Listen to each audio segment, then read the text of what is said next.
देश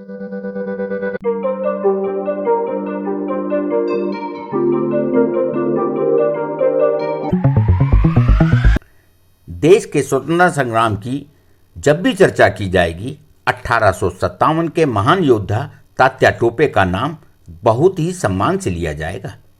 उन्होंने अपने रक्त से त्याग और बलिदान की ऐसी गाथा लिख दी जो युवा पीढ़ी को हमेशा प्रेरणा देती रहेगी।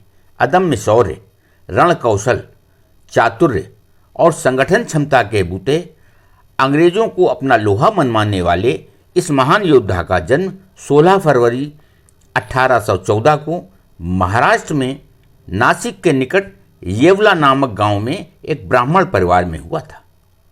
उनका असली नाम रामचंद्र पांडुरंग राव था और उनके पिता पांडुरंग राव पेशवा बाजीराव द्वितीय के कर्मचारी थे। वे जब 4 वर्ष के थे तभी उनके पिता पेशवा के साथ बिठूर आ गए। 8 भाई बहनों में वे सबसे बड़े थे। पहले ईस्ट इंडिया कंपनी में बंगाल आर्मी की तोपखाना रेजिमेंट में नौकरी करने वाले तात्या का स्वाभिमान आड़े आया और कंपनी की नौकरी छोड़कर वे पेशवा के पास आ गए। रामचंद्र पांडुरंग राव से तात्या टोपे बनने की कहानी भी बड़ी दिलचस्प है। तात्या तो उनका प्यार वाला नाम था, किंतु पेशवा बाजीराव से कीमती टोपी मिलने के कारण उनके नाम के साथ टोपे जुड़ गया।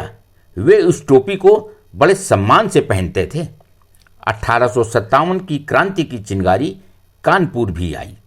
अंग्रेजों से मोर्चा लेने के लिए क्रांतिकारियों ने नाना साहब की अगुवाई में बिगुल बजाया तो तात्या टोपे नाना के सैन्य सलाहकार बने। अंग्रेज ब्रिगेडियर जनरल हैवलॉक की सेना ने इन आत्मसम्मानी सैनिकों को दबाने के लिए हमला कर दिया।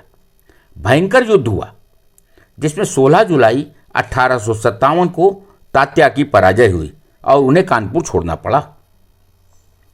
कुछ समय के बाद तात्या ने फिर से सैन्य शक्ति एकत्र कर बिठूर को केंद्र बनाया। जानकारी मिलते ही हैवलॉक ने फिर से हमला कर उन्हें पराजित कर दिया। इसके बाद तात्या ग्वालियर पहुंचे और वहां सैन्य बल एकत्र कर नवंबर 1857 में कानपुर में ब्रिटिश सेना पर इतना जबरदस्त हमला किया कि सैनिकों को पीछे हटना पड़ा। 6 दिसंबर 1857 को तात्या की अंग्रेजों से फिर मुठभेड़ हुई जिसमें तात्या को हार का सामना करना पड़ा। इसके बाद तात्या ने फिर से तोपें और 20,000 सैनिकों का बल जुटाया तथा अंग्रेजों से अकेले जूझ रही रानी लक्ष्मीबाई की मदद करने पहुंच गए, जिससे अंग्रेज सेना हार गई। अंग्रेजों के साथ उनके कई युद्ध हुए जिसमें कभी हार तो कभी जीत होती रही, किंतु वे कभी भी पकड़े नहीं गए। अंग्रेजों की घेराबंदी देख वे मध्य प्रदेश के जंगलों में रहने लगे।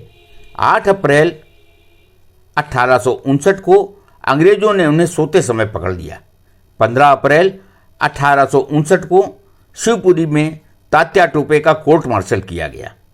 उन पर अंग्रेजी शासन से विद्रोह करने का आरोप लगाया गया तो उन्होंने साफ कहा कि उन्होंने जो कुछ भी किया अपने राजा के कहने पर किया है, इसमें राजद्रोह कैसा। मध्य प्रदेश में शिवपुरी के किले में 3 दिनों तक उन्हें रखने के बाद कोर्ट मार्शल के फैसले के अनुसार अंग्रेजों ने 18 अप्रैल 1859 को हजारों लोगों की उपस्थिति में खुले मैदान में उन्हें फांसी दे दी। उनके पकड़े जाने और फांसी देने को लेकर इतिहासकारों में मत भिन्नता है, किंतु इसमें कोई संदेह नहीं कि वे एक बेजोड़ सेनापति थे। जुड़े रहिए हमारे चैनल अपनी माटी अपनी छाती के साथ। और हाँ, यदि आपने हमारे चैनल को अभी तक सब्सक्राइब नहीं किया है तो जरूर कर दें ताकि आपको मिलती रहे नित नई जानकारी। नमस्कार।